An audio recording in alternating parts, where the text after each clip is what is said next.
Today on Rappler. A year after, depression and teenage pregnancies increase in Haiyan-hit areas. Vice President Binay tells his critics, "Spare my youngest daughter." The anti-cybercrime head says blocking pornography will cripple the child sex trade. Hello, I'm Maria Ressa. Welcome to Rappler, your social news network.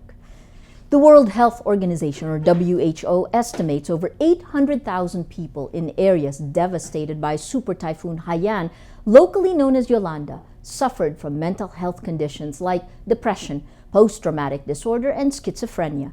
Cases of suicide have also been reported. Teenage pregnancies increased. WHO says over 15,000 babies are born in affected areas every month. Survivors of Haiyan struggle to deal with that traumatic day in November. The Tacloban government says a memorial wall being built is a step towards healing. Paterno Esmaquel reports. The memorial wall behind me will contain the names of the Tacloban residents who died because of Super Typhoon Yolanda in November 2013. It stands by the sea that killed more than 3,100 people in this city alone, and beside the Astrodome that served as an evacuation center a year ago. The Tacloban city government will unveil this on November 8, exactly a year after Yolanda. The city's information chief says this will help Yolanda survivors move on. That is, I like saying, all those who had died, we still remember you, but we will not remember your death. We will remember your time here with us when you are still alive. And that would seem that we are saying, we'll let go of you. We'll not hold on to you. We'll let you go. We'll remember you with love and affection. And you are already resting in peace. The city government believes this will give Yolanda survivors the sense of closure they need. Paterno Esmaquel, Rappler, Tacloban City. Vice President Jejomar Binay tells his critics to spare his youngest daughter from the corruption allegations hounding him. This comes after Senator Alan Cayetano presented at a Senate hearing Thursday Instagram posts of Binay's daughter, Joanna Marie. One of Joanna's photos had the caption, "Our place in Batangas." The photos were posted before Binay allegedly sold the controversial Batangas property. Binay insists the photos are not proof of ownership. The Justice Department cybercrime head Jeronimo C. said Thursday the internet must be regulated to prevent child pornography. He said the best way to cripple the trade is to deny internet users access to child porn sites.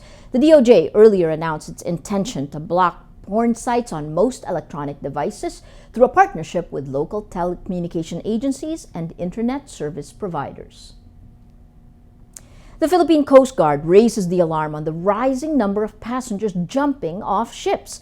It tells relatives to guide or accompany family members suspected of suffering from depression or mental illness. The Coast Guard says there have been 12 cases of suicide from June to October in 2014, compared to 10 cases the previous year. A Pasay City Court issues a temporary restraining order on the integration of international terminal fees into airline ticket costs. The scheme was supposed to be implemented on October 1, but was deferred for a month upon the request of overseas Filipino worker groups who argue it violates a law exempting migrant workers from terminal fees. The integration of terminal fees is meant to reduce lines and congestion in the airport. Global aid agency Doctors Without Borders says the drop in reported Ebola cases in Liberia could be misleading. It says this drop could be due to mandatory cremation of dead bodies and a poor ambulance and referral system. The warning comes after the WHO announced a decline in confirmed Ebola cases. So far, 4,922 have died from Ebola. Let's now look at Rappler's Wrap for today, a list of the 10 most important events around the world you shouldn't miss. At number 7, the Vatican's Sistine Chapel installs 7,000 LED lamps to restore the once glorious frescoes painted by Michelangelo. The gloom on the images of Jesus Christ, angels, sibyls, and prophets are brought into sharp relief by the revolutionary lighting system. A state-of-the-art ventilation system has also been installed to protect the frescoes from humidity. The price tag? about 1.9 billion euros or 2.3 billion US dollars. And at number 10, Apple CEO Tim Cook publicly admits he's gay. In Bloomberg's Businessweek published Thursday, Cook wrote, "If hearing that the CEO of Apple is gay can help someone struggling to come to terms with who he or she is, then it's worth the trade-off with my own privacy." For the full top 10, visit Rappler.com's The Wrap. Just fired Gilas Pilipinas coach CHOT Reyes says he supports the national basketball team's direction.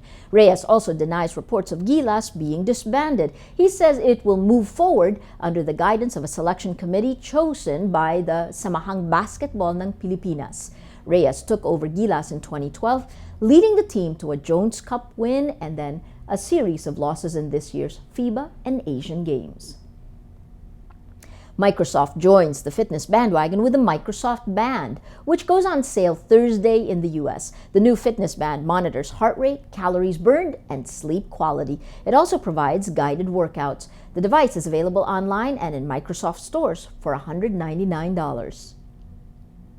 For more tech news, watch Tech Wrap every Sunday. It's been said that rock stars live fast and die young, but now statistics back that view. An Australian study shows American musicians die 25 years earlier than the general population, with accidental death rates 5 to 10 times higher, suicide rates 2 to 7 times, and homicide rates up to 8 times higher.